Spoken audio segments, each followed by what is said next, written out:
Na videoaula de hoje, vamos realizar o detalhamento das armaduras de flexão das lajes calculadas em videoaulas anteriores, utilizando um software de cálculo estrutural especializado, é o CIPECAD 2020. Inicialmente, parametrizamos o FCK do concreto, a classe de agressividade ambiental, onde o elemento estrutural ou a estrutura está inserida, as perdas, que eu considerei todas 0%, porque o aço deve vir cortado e dobrado, como usualmente é. O cobrimento da armadura, 2,5 centímetros para as lajes maciças. Aqui vamos tratar apenas das lajes.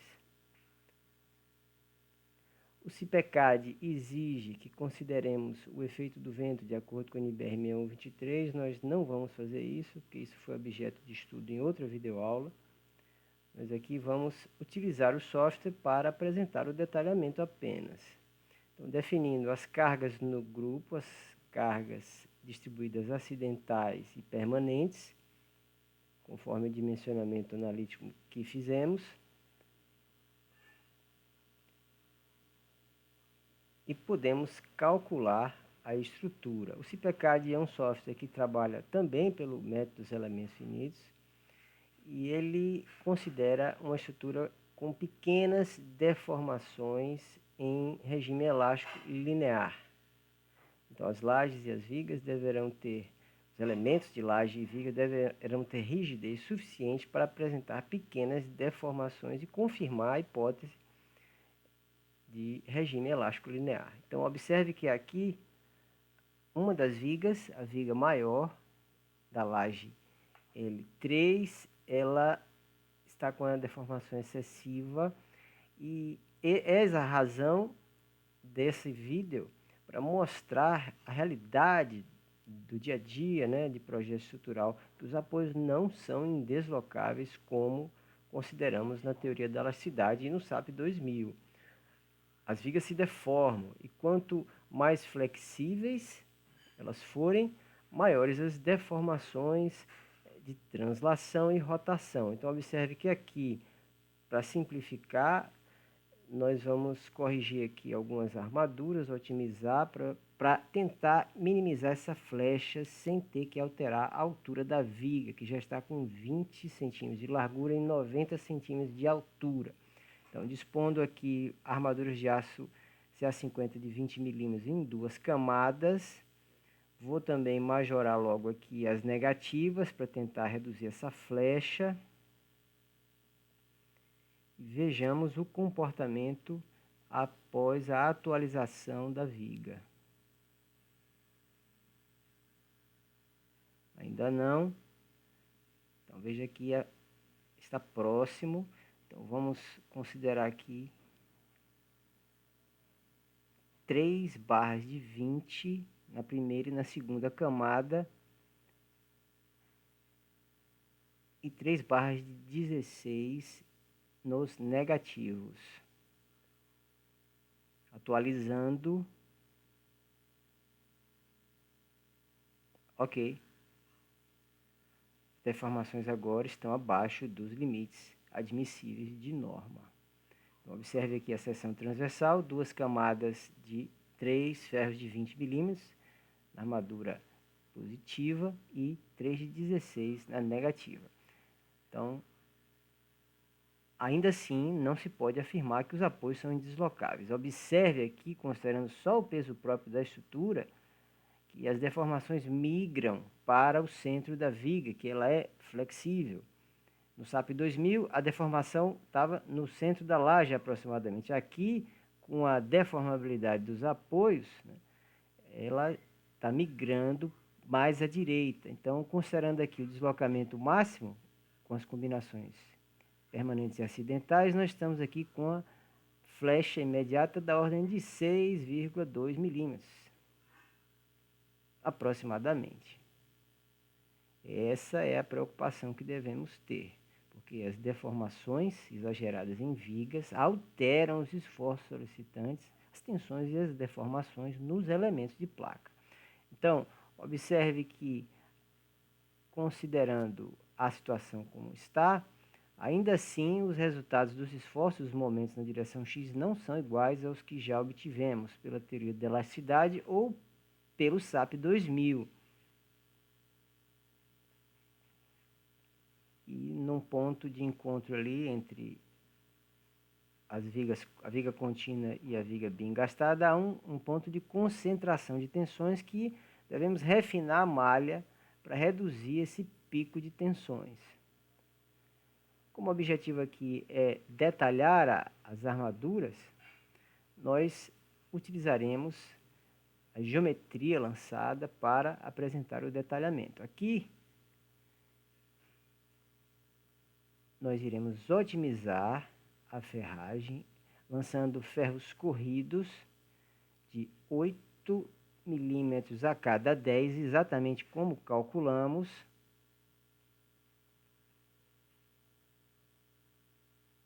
Vamos procurar evitar recortes para facilitar a execução e, de acordo com o cálculo, o espaçamento nas duas direções x e y da armadura positiva é de 10 centímetros. Ferros de 8 milímetros a cada 10 centímetros nas duas direções.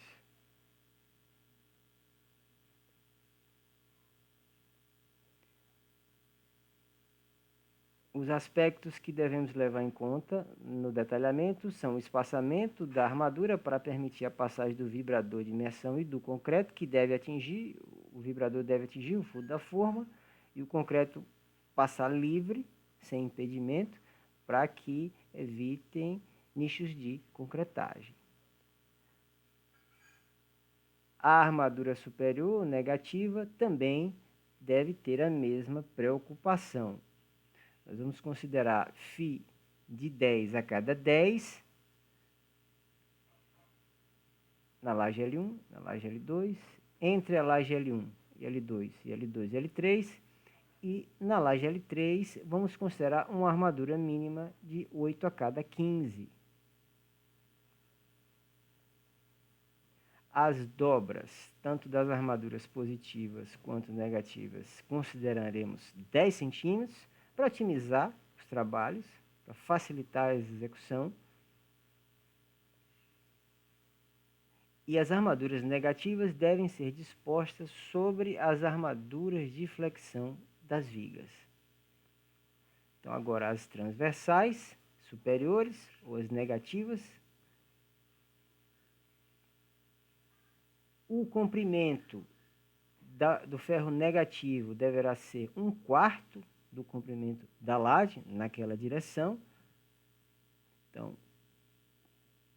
a laje L3, como não apresentou valores de momento negativo, nesses trechos nós vamos considerar uma armadura mínima de 8 a cada 15, com um comprimento de 1/4 de vão, aproximadamente. Mesmo critério para o negativo entre as lajes L1 e L2, sendo que nesses pontos a armadura negativa será φ de 10 a cada 10.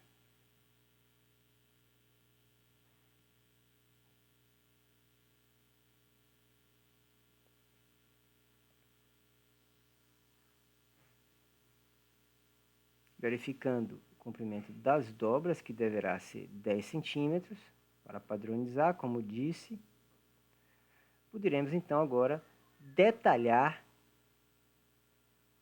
o projeto ou solicitar que o software detalhe. Então, no campo, na caixa de diálogo, edição de desenho, podemos definir a escala que queremos trabalhar, a dimensão ou tamanho das fontes que deverão aparecer no detalhamento,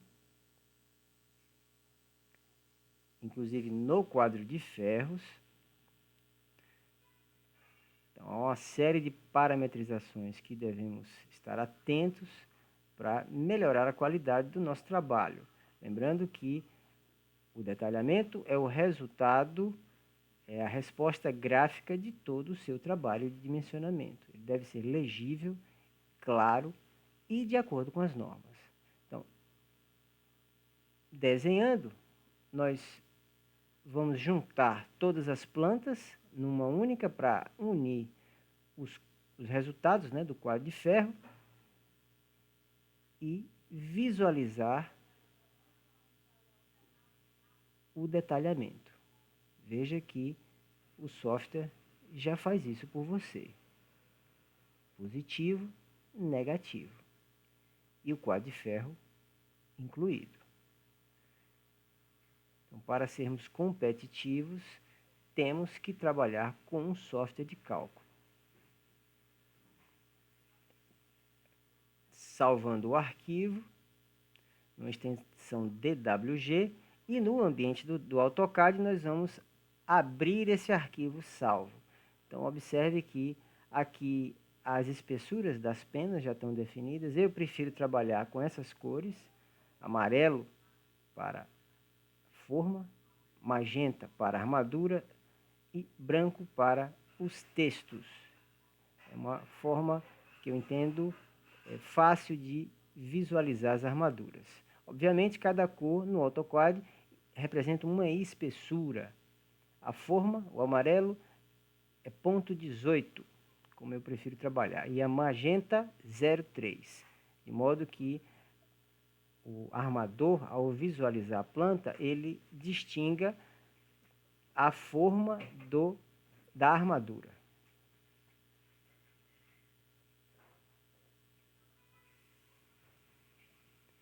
Então, salvando aqui em PDF.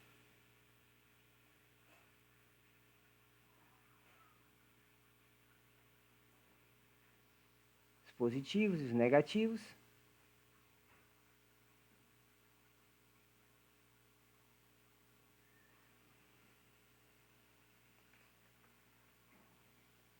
Com o mesmo espaçamento, com o mesmo comprimento de dobra, de modo a facilitar a execução.